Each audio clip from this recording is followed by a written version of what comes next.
오늘부터 우리가 5주 동안 치유에 관한 설교를 하려고 합니다. 치유에 관한 설교를 하려고 하는데, 여러분도 아시는 것처럼 우리 교회에 많은 질병 가운데 힘들어 하시는 분들도 계시고, 또 질병에 걸릴까 걱정하시는 분들도 계세요. 우리 2020년대 이후로 우리에게 다가오는 10대 질병 중에 하나가 발병하는 질병들 중에 대표적인 거 우리가 다 잘 아는 대로 암, 알츠하이머, 여러 가지 정신 질환들이 있습니다. 그런데 이 질병들 가운데 우리가 어떻게 신앙으로 이겨내고 나갈까? 그거는 우리 신앙 고백이다라고 하는 걸 다시 한번 확신하게 되는데, 이 5주 동안은 우리가 정말 우리의 질병들 그리고 우리의 어떤 근심과 걱정들을 다 주님께 맡기는 훈련을 하는 주간이 됐으면 좋겠어요. 자, 그런 생각이 들었습니다. 우리가 진정으로 주님 앞에 내놓고 있을까? 그 예배를 우리가 매주 또 시간이 있을 때마다 주중에도 함께 모여서 예배하는데, 우리가 정말 진짜 모양으로 나와서 예배하고 있을까? 우리의 진짜 걱정들을 하나님 앞에 내놓고 있을까? 우리의 진짜 아픔들을 하나님 앞에 내어놓고 있을까? 참 재미있는 게 뭐냐면요, 교회가 우리 사회에, 우리 문화 안에서 메인스트림입니다. 대세예요. 그렇기 때문에 우리는 이 하나의 문화로 신앙생활을 받아들이는 경향성들이 있어요. 교회 안에서도 우리가 체면을 차려야 되고, 교회 안에서도 교회 문화를 잘 따라야 되고, 교회 안에서도 우리가 우리의 어떤 이미지들을 잘 만들어야 한다라고 하는 착각 속에 빠져 살아갑니다. 근데 신앙생활은 그런 거 아닙니다. 신앙생활은 철저하게 하나님 앞에 1대1로 서는 거예요. 그 궁극에 있는 게 바로 예배다라는 거예요. 예배는 철저하게 하나님 만나는 겁니다. 하나님 만나기로 작정하는 사람들이 함께 모여 있는 것이지, 사람들이 함께 모여 하나님 앞에 나가는 게 아니라는 거예요. 우리 옆에 있는 분들에게 한번 인사해 볼까요? 주님 만납시다. 그렇게 인사해요. 이 5주 동안 우리가 함께 정말 우리 아픔들, 우리의 질병들을 치료받기를 원하신다면, 이 5주 동안만큼은 철저하게 하나님께만 집중하시기 바랍니다. 하나님께 집중하고 하나님만 바라보고 하나님의 말씀만 붙들고 살아가 보시기 바랍니다. 그게 우리 신앙의 큰 도전이 될 것이고, 어려움이 있겠지만 그렇게 해보는 거예요. 왜냐하면 예수님이 바로 그걸 보여주고 계시거든요. 예수 만난 사람들과 예수 만나지 못한 사람들이 어떤 인생의 극명한 갈림길에 서게 되는지를 복음서가 기록하고 있다는 거예요. 여러분 혹시 귀신 들린 사람 본 적 있으십니까? 귀신 들린 사람? 본 적이 있더라도 아주 예전인 것 같아요. 요즘에는 교회에 목사님 귀신 들린 사람 귀신 좀 내쫓아 주세요라고 기도 부탁하는 사람이 없어요. 교회에 귀신 들린 사람 있으니까, 이웃에 귀신 들린 사람 있으니까 같이 기도 좀 해주세요 하는 사람들이 없단 말이에요. 진짜 귀신이 없는 걸까요? 예수님 당대에는 귀신이 있었고 지금 귀신이 없는 걸까요? 예수님이 맞서신 그 귀신과 사단과 마귀와 지금 우리가 살아가는 시대에 사단과 마귀는 어떻게 다른 형태를 하고 있을까를 생각해 보게 된다라는 거죠. 제가 아주 어린 시절이에요. 1980년대만 해도 목사님들이 귀신 쫓아주느라 바빠가지고 이 집 저 집마다 기도하러 가다니고, 심지어는 소에도 귀신 들린 것 같다고 닭에도 돼지에도 귀신 들린 것 같다고 그렇게 안수기도 해달라고 그러신 분들이 많았어요. 제 기억에도 어렴풋이 있는데, 아버지를 누가 쫓아온 거예요? 장로님이 쫓아온 거예요. 어느 날 밤에, 그것도 월요일 밤에. 상당히 익스큐즈죠, 그죠? 목사님 쉬시는 날이에요, 쉬시는 날. 그런데 온 거예요, 장로님이. 그러니까 장로님이 왔으니까 문을 안 열어줄 수가 있습니까? 목사님이 문 열었죠. 장로님이 그렇게 다급하게 땀 흘면서 오셔서, 목사님 큰일 났습니다. 그 열심히 일하는 그 여집사님 귀신 들렸어요. 빨리 귀신 들렸으니까 빨리 가서 기도해 주셔야 됩니다. 아니, 저녁 먹던 중이었는데, 그것도 오랜만에 한 달에 한 번 치킨 먹는 날이었는데, 아버지가 얼마나 아버지 마음으로 불편했지만, 뭐 해야 되는, 당연히 해야 될 일이니까, 넥타이 차고 바로 가셨죠. 옛날에 그런 얘기가 있었어요. 잘 때도 목사는 넥타이 차고 잔다고, 그죠? 갔습니다. 근데 저도 얼떨결에 쫓아갔던 것 같아요. 쫓아갔는데. 근데 이 이야기를 들어보니까 장로님이 하나 빼뜨린 얘기가 있더라고요. 귀신 들렸어요. 근데 장로님이 먼저 간 거예요. 장로님이 자기 성도니까 먼저 기도해 주러 갔어요. 그런데 장로님이 큰 상처를 받으셨더라고. 귀신 들린 집사님 이제 기도하려고 갔는데 장로님도 이게 용기를 내서 갔을 거 아닙니까? 크게 결단하고 간 거예요. 갔는데 가서 자 기도합시다. 그랬더니 그 집사님 여집사님이 뭐라고 그랬게요? 한참을 웃더니 야 네가 장로냐? 이랬다는 거예요. 야 귀신 들린 그분이. 그리고 그 장로님이 기도하려고 하니까 그 여집사님이 귀싸대기를 한 대 날리더랍니다. 장로님이 그래도 그렇게 부끄러운데도 수치를 당했음에도 불구하고 목사님한테 와서 기도 부탁을 했던 거예요. 여러분, 우리 교회 공동체 안에 근심 있는 사람들이 있으면, 기도가 필요한 사람들이 있으면 우리가 함께 기도하는 겁니다. 아멘이십니까? 여러분, 이 시대는 귀신이 없을 것 같으세요? 사단의 역사가 없을 것 같으십니까? 요즘 아주 재미있는 말로 그렇게 얘기하지 않습니까? 요즘은 성경에 나왔던 귀신들이 다 병원으로 도망갔다고. 병원에 가보면 귀신 들린 것 같은 사람들이 얼마나 많은지, 요즘에는 그 질병 가운데 다 귀신들이 숨었다라고 우스갯소리로 하기도 합니다. 어쨌든 오늘 본문 이야기는 귀신 들린 사람 이야기예요. 귀신 들린 그 사람이 예수 만나서 귀신의 문제를 해결받고 삶의 자리로 갔다라고 하는 얘기입니다. 근데 우리가 첫 번째로 주목해 볼 만한 얘기는 이 귀신 들린 사람이 어디서 예수 만났느냐라는 거예요. 귀신 들린 사람이 주로 활동하던 활동 반경이 어디였느냐라는 겁니다. 마가복음 5장은 아주 정확하게 기록하고 있는데 무덤가라고 얘기하고 있습니다. 저는 이 귀신 들린 사람이 왜 무덤가에 머물렀을까를 생각해 보게 됩니다. 이 귀신 들린 사람이 알았던 거예요. 마을이 나를 감당하기가 어렵구나. 마을에 들어가 봐야 내가 마을에 힘듦을 주고 상처를 주고 마을에 혼란을 주는구나. 그래서 사람이 없는, 될 수 있으면 사람이 없는 곳으로 피해야 되겠다. 무덤가로 갑니다. 여러분, 우리는 힘든 일이 있을 때 어디를 찾아갑니까? 교회라고 말하실 것 같지만 실제로 우리가 어디를 찾아가느냐고요. 우리는 위로받기 위해서 술집으로 향하거나 오락이 있는 곳으로 향하거나 아니면 방 안에 자신을 가두고 그렇게 숨어드는 건 아닌지, 우리 이 시대의 무덤 같은 곳이 과연 어디일지, 그리고 우리가 그곳으로 가고 있는 건 아닌지 생각해 보게 되는 본문이 오늘 본문이라는 거예요. 무덤가에 가면 그 문제가 해결이 됩니까? 이 거리사에 귀신 들린 사람이 무덤가에 갔을 때 더 많은 귀신이 그를 괴롭히기 시작하는 거예요. 마치 군대와도 같은 많은 귀신들이 그 거리사의 광인에게 들러붙게 됩니다. 이제 어떻게 할 수가 없는 거예요. 쇠사슬로 묶어도 컨트롤이 되지 않는 지경에까지 이르게 됩니다. 우리의 삶의 반경으로 다시 들어가 볼까요?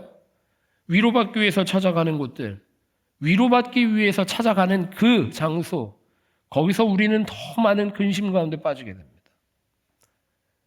제가 아주 자극적으로 얘기하기 위해서 술집 이야기하고 오락에 있는 곳 얘기하고 우리를 위로해주는 세상의 많은 장치들 얘기했지만 우리는 다 어디로 갑니까? 위로받기 위해서 사람들에게 가죠.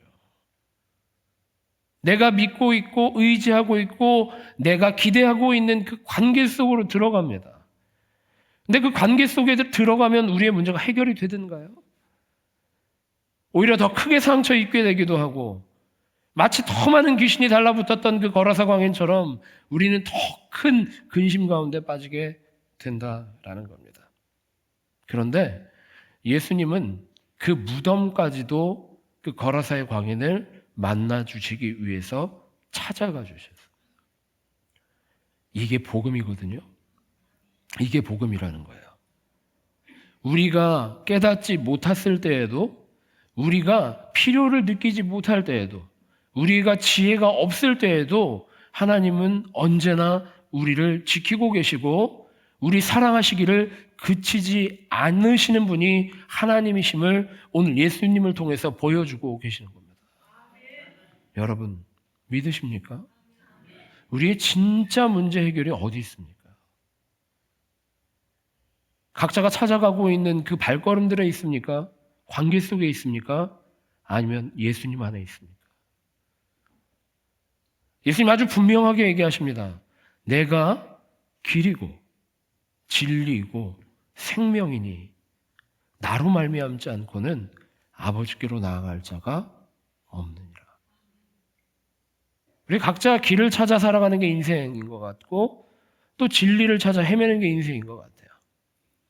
또 우리 생명의 문제에 관해서 항상 고민하고 걱정하면서 그렇게 이리 부딪히고 저리 부딪히면서 살아가는 게 인생인 것 같은데 예수님 해답을 주시잖아요. 내가 길이고 진리고 생명이다. 여러분 질병에 걸리면 질병 때문에 인생이 주저앉는 줄 아십니까? 어떤 큰 질병에 빠졌을 때 그 질병 때문에 주저앉는 줄 아세요? 질병이 우리를 주저앉히는 게 아닙니다. 환경이 우리를 주저앉히는 게 아닙니다. 조건들이 우리를 주저앉히는 게 아니라 우리가 우리의 창조주 되신 하나님을 망각할 때, 끝까지 우리를 사랑하시는 예수님에게서 등 돌릴 때 우리의 인생이 거기서 끝난다라는 거예요. 더 큰 고통에 빠지고 만다라는 거죠. 예수님이 굳이 무덤가까지 찾아오셨습니다. 우리 인생에도 예수님이 찾아오십니다.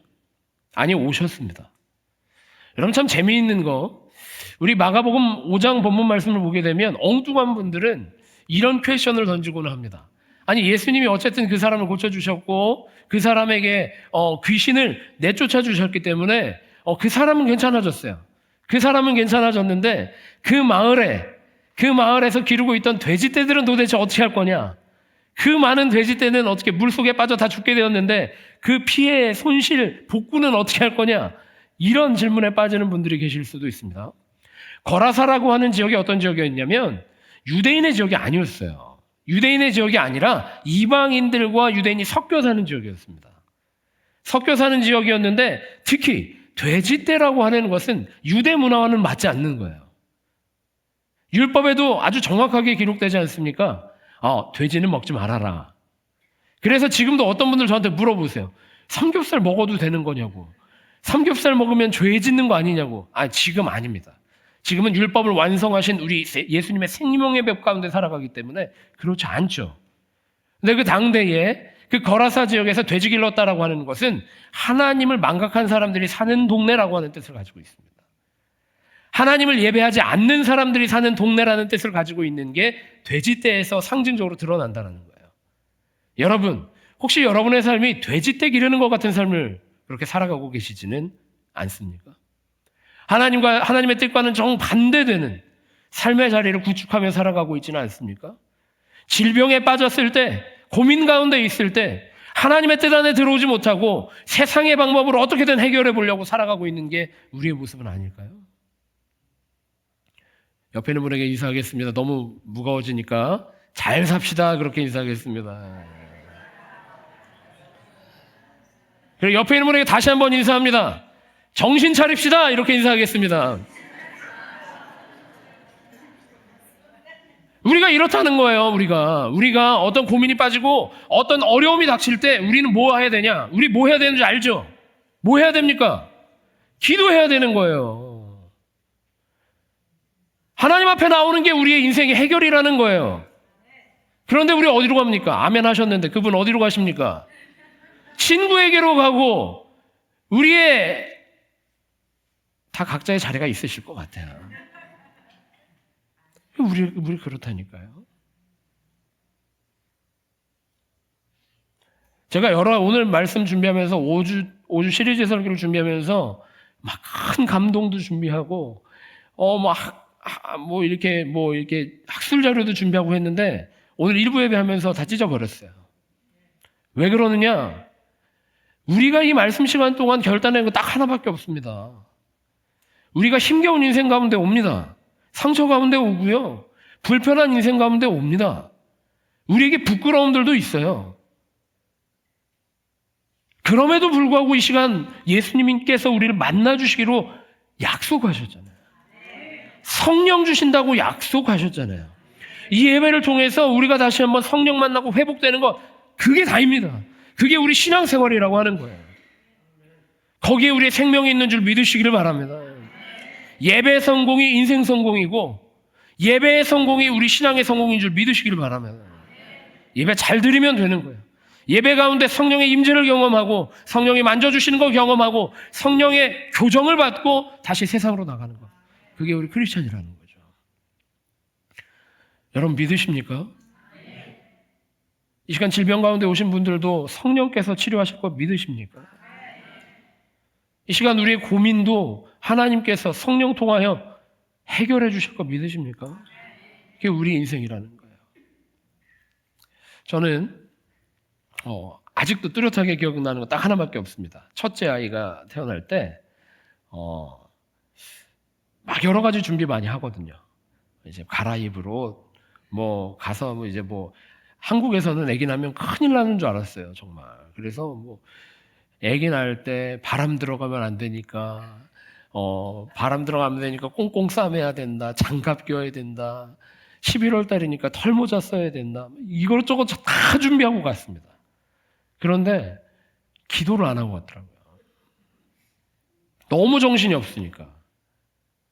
이것저것 다 해야 되니까. 만약에 바람 닿아가지고 나중에 나중에 저한테 원망하면 어떡해요. 그러니까 남편으로서 목사님 저 오늘 교회 일찍 끝나고 가야겠습니다. 이렇게 허락을 받고 그거 사러 다니는 거예요. 다 준비해가지고 이제 출산 예정일 되니까 병원을 갔죠. 기도를 안 했더라고요. 기도하지 않는 우리의 삶이 어떻느냐? 불안한 겁니다. 기도하지 않는 우리의 삶이 어떤 겁니까? 공포스러운 겁니다.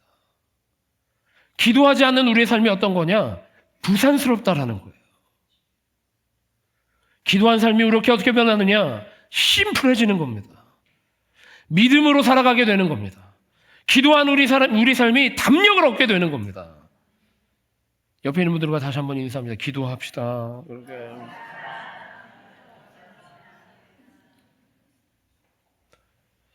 치유 설교를 뭐를 해야 되나 제가 깊이 걱정하고 고민했습니다. 근데 딱 하나밖에 안 나오더라고요. 내가 길이요 진리요 생명이니. 우리 크리스찬이 그 문제가 해결되지 않잖아요. 모양만 크리스찬인 거예요. 주님만이 길이시고 진리시고 생명이다라고 선포하고 살아가는 인생이 크리스찬인 거예요. 우리의 여러 가지 기도 제목들이 있습니다. 우리 교회는 얼마나 건강한 교회인지 고쳐주세요라고 하는 기도가 한 200개는 되는 것 같습니다. 삶의 문제도 마찬가지입니다. 특히 우리 젊은 집사님들 같은 경우에는 흔들리는 삶의 터전 속에서 얼마나 많은 고민들이 있겠습니까? 이거 해야 할지 저거 해야 될지, 이거를 선택해야 될지 저거 선택해야 될지 하나님께 맡기십니다. 우리의 질병도 하나님께 맡기고 우리의 고민들도 하나님 앞에 맡기고 갈림길에 서 있었다면 우리의 인도자 되시는 목자 되시는 주님을 믿고 의지할 수 있는 베들교회 모든 성도들 되시기를 축복합니다. 진정한 회복이 어디서 일어나느냐? 예수님께서 그 거라사의 광인을 고쳐주시고 그 거라사의 광인이 예수님과 함께 하기를 원했던 것 같아요. 복음서의 초반부에 많은 이들, 예수님 만난 사람들이 제자로 따르기로 작정하는 것처럼 이 거라사의 광인도 이제 말끔히 놀라운 일을 체험했잖아요. 이제 예수님 만났으니까 예수님과 동행하고 싶었어요.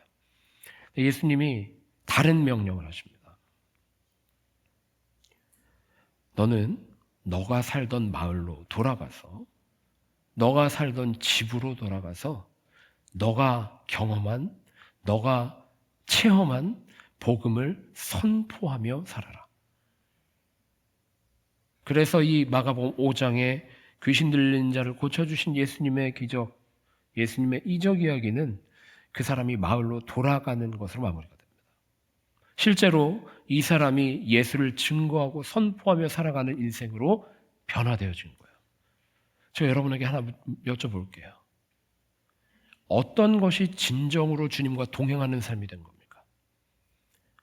그냥 예수님 옆에 머물러 있기만 하면, 예수님을 따라다니기만 하면 그것이 예수님과 동행하는 삶일까요? 아니면 자신의 삶의 자리로 돌아가서 주님을 선포하며 살아가는 것, 내가 만난 성령님을 증거하며 살아가는 것, 그게 정말 예수와 동행하는 삶을 살아가게 된 것일까요?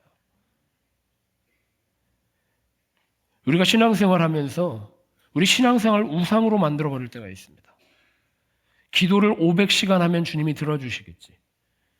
새벽 기도를 1년에 하루도 빠지지 않으면 하나님이 우리 비즈니스를 복되게 하시겠지. 응답하시겠지. 작정하고 기도하면 하나님이 내 질병을 고쳐주시겠지. 마치 이 거라세 광인이 고침받고 나서 예수님 옆에 붙어있기만 하면 인생이 해결될 것처럼. 아닙니다. 우리 삶 가운데 주님을 모시고 살아가는 것, 우리의 삶의 자리에서 주님이 주신 복음의 능력으로 살아가는 것, 그것이야말로 우리가 진짜 회복된 인생, 진짜 주님과 동행하는 인생을 살아가게 되는 줄 믿으시기 바랍니다. 우리 교회 비전은 딱 하나입니다. 말씀으로 세워지는 공동체. 그렇다면 우리의 인생은 무너진 삶일 겁니다. 우리의 삶은 지금도 무너지고 있을지도 모릅니다. 반대로 하나님께서는 그 무너진 삶이지만 우리를 붙드시고 책임지시고 기다리시고 끝까지 사랑하셔서 우리의 삶을 일으켜 세워주시고 질병 가운데 고통받는 우리의 삶을 회복시켜 주시고 헛된 생각 가운데 사로잡혀 있는 우리의 삶을 다시 돌이켜 주시고 다시 세워주시는 그 은혜로 우리를 변화시켜 주실 줄 믿습니다. 그거 딱 하나밖에 없습니다. 오직 예수 그리스도. 예수님이 나의 구원자십니다. 예수님이 나의 구원자이십니다. 예수님이 나의 구세주이십니다. 예수 그리스도라고 하는 말이 참 이렇게 예쁜 말인 것 같아요. 그리스도, 이게 언어학적으로도 예쁜 말인 것 같아요. 근데 이 그리스도라고 하는 말의 뜻을 우리가 알아야 된다는 거예요. 입으로 그리스도 하면 무슨 소용이 있겠습니까? 주님도 말씀하시지 않습니까? 입으로 아멘 주여 주여 하는 자마다 그가 천국을 소유하는 것이 아니라 주님 앞에 진정으로 회개하고 기도하는 자, 주님을 주인으로 삼는 그 자가 천국을 소유하게 될 것이다 라고 주님 말씀하시잖아요. 그리스도 뭡니까? 우리의 삶의 유일한 구원자는 예수님밖에 없다라는 거예요. 무슨 말씀인지 아시겠어요? 질병에서 고침을 받으면 우리 인생이 구원된 겁니까? 부도 맞을 것 같은 그 사업이 다시 한번 살아나고 회생되는 게 우리의 구원입니까? 우리가 진짜 삶을 거기서 살아가게 되는 겁니까? 질병이 사라지기만 하면 우리가 살만해질 것 같으십니까? 아니라는 거예요. 질병 너머에 있는, 우리의 삶의 문제 너머에 있는, 항상 우리를 사로잡고 있는 사단은 우리를 넘어뜨리려는 존재로 우리의 삶을 항상 흔들고 쥐고 있다라는 거예요. 그게 문제가 아니라, 그것이 우리의 인생의 해결이 아니라 주님, 나를 그 사랑하시는, 나를 끝까지 사랑하시는 그 주님, 내가 주님과 동행할 수 있도록 내 삶을 주님 받아 주시옵소서. 내가 질병 가운데 있어도 주님과 동행하면 주님 안에 평안을 누릴 줄 믿습니다. 내가 주님께 맡긴 인생이 되면 내가 어떤 상황 가운데 있더라도 주님과 걸어가고 담력을 얻게 될 줄 믿습니다. 그게 우리 크리스천의 능력이다라는 거예요. 이 시간에 우리가 같이 기도할 때에 하나님, 이 질병만 사라지면 내가 살 것 같습니다. 그렇게 기도하지 맙시다. 하나님, 내 인생의 가장 궁극적인 문제는 여전히 아직도 무너진 삶 가운데서 주님을 내 주인으로 삼지 못하고 내 헛된 생각, 내 헛된 욕망들, 욕심들, 그런 것들이 나를 사로잡고 있는데 주님, 그 귀신 들린 내 삶을 회복시켜 주셔서 오직 주님께 사로잡힌 인생 될 수 있도록 인도하여 주시옵소서. 그게 진짜 인생의 해결이다라는 거예요. 역시 혹시 존 내쉬라고 하는 인물 알고 계십니까? 아주 유명한 수학자입니다. 아주 유명한 수학자고 이 수학 문제를 해결하여서 이 노벨 경제학상을 받은 아주 훌륭한 학자입니다. 존 내쉬 모르실 줄 알았습니다. 저도 설교 준비하면서 알았으니까요. 근데 혹시 영화 뷰티풀 마인드라고 하는 영화를 보신 분들이 있을지도 모르겠어요. 어떤 장애를 가지고 있는 학자가 주변의 서포트를 통해서 회복을 하고 그 질병 해결된 게 아니에요. 해결된 게 아니지만 그 사역에 전념할 수 있었고 그 사명에 전념하여서 끝내는 노벨 경제학상을 받은 아주 훌륭한 수학자로 남게 되었다라고 하는 이야기가 이 뷰티풀 마인드라고 하는 영화인데 제가 그랬잖아요. 전화기를 꺼놓으시라고. 그죠? 자, 3번 울리기 전에 받으셔야 돼요. 네. 진짜로 받으시는 거 아니죠? 자, 근데 이 학자가 어떤 질병을 앓고 있었느냐면 편집성 정신분열증을 앓고 있었대요. 편집성 정신분열증이라고 하는 게 뭐냐면 시도 때도 없이 환청에 시달리고 시도 때도 없이 망상에 시달리는 그런 질병이라고 합니다. 그런데 이 존 내쉬라고 하는 학자가 이런 질병 가운데 시달림에도 불구하고 위대한 학문적 업적을 이뤄낼 수 있었던 이유는 딱 한 가지밖에 없었다라고 합니다.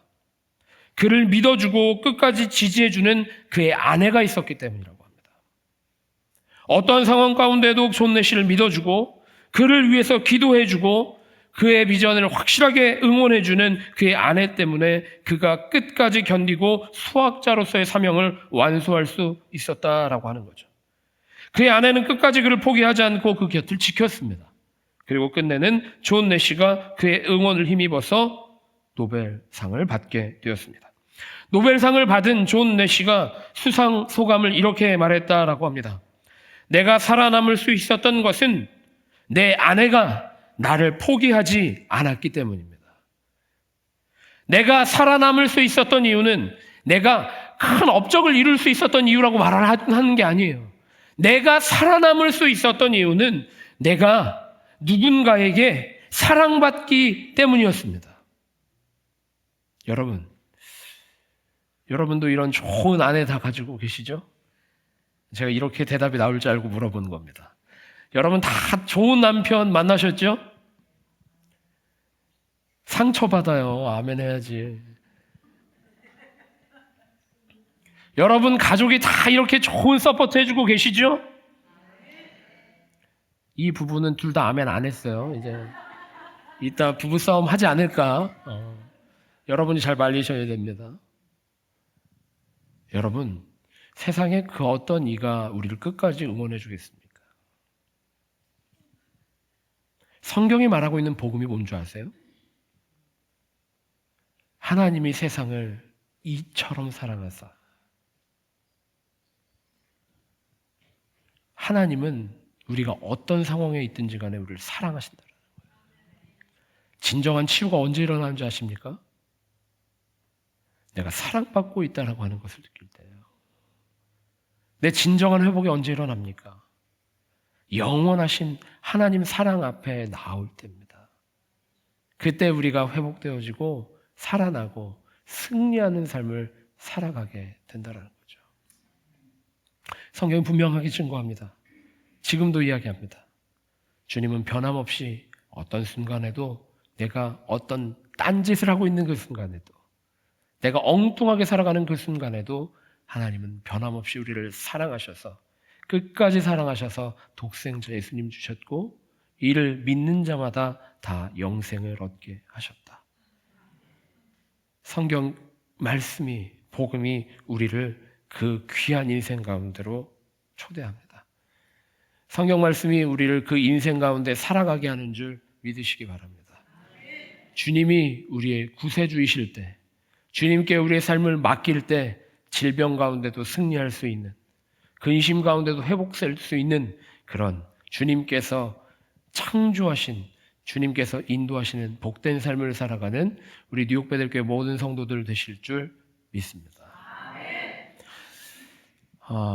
제가 설교를 좀 더 하고 싶은데 더 하면 이제 목이 다 꺾이실 것 같아요. 이렇게 다 꺾이실 거예요. 민수기 35장에 보면 도피성이라고 있거든요. 도피성. 도피성이 뭔지 아십니까? 도망가면, 누구든지 도망가면 지켜주는 성이에요. 하나님께서 왜 도피성을 이스라엘 백성 가운데 허락하셨을까요? 하나님이 이스라엘 백성을 얼마나 사랑하는지 보여주시기 위해서였습니다.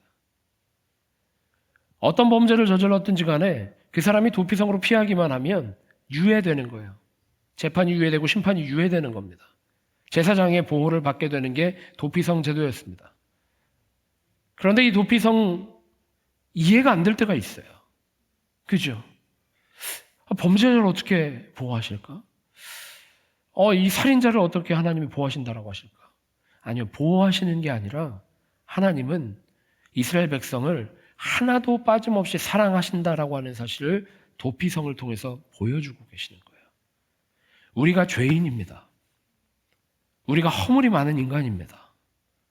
그럼에도 불구하고 우리가 죄인임을 고백하고 주님 앞에 돌아올 때 주님께서는 우리를 회복시키신다라고 보여주시고 계시는 게 도피성이라는 거예요. 이 유한한 도피성을 우리에게 온전한 도피성으로 세워주신 분이 누구십니까? 예수 그리스도시다라는 거예요. 여러분, 어디 가서 도피성을 찾고 계십니까? 어디로 도피성 여행을 떠나고 계십니까? 우리가 그런 인생 살아가는 것이 아니라 이제는 주님 안으로, 주님의 그 사랑 안으로 들어와서 진정한 인생을 살아갈 수 있는, 인생의 모든 순간에 주님이 주시는 회복을 경험하며 살아갈 수 있는 뉴욕 베들교회 모든 성도들 되시기를 축복합니다.